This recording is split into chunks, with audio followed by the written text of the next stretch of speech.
वजीर आजम नवाज शरीफ था जब हमने पहली बार नेशनल एक्शन प्लान बनाया। कोई वजह नहीं है कि वजीर आजम शहबाज शरीफ नेशनल एक्शन प्लान 2 नहीं बना सकता है। हम मानते हैं कि इसका सिर्फ किनेटिक कंपोनेंट नहीं है।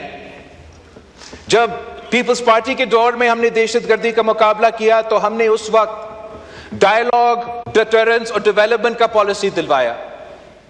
चाहे वो बलूचिस्तान का मसाइल हो या पख्तूनख्वा में जो लेजिटिमेट कंसर्न्स वहां के अवाम के थे, साइल और वसाइल के, अपने हकूक के, फाइनेंशियल ऑटोनॉमी पे, वो हमने एनएफसी अवार्ड में 18वीं तरमीम की सूरत में पूरे किए। मैं एक बार फिर इस हाउस की कॉन्डेमनेशन में हम साथ हैं, मगर मेरा अपील ये है कि अब हमारा रद्द अमल में भी हमें साथ होना चाहिए।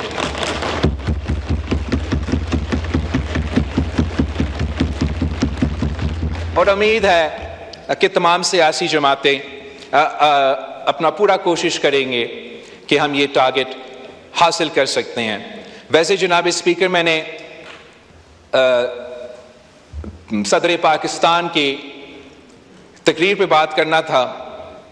सबका रोज़ा भी है और मैंने अभी बलूचिस्तान का जो पोर्शन है वो मुकम्मल कर दिया है।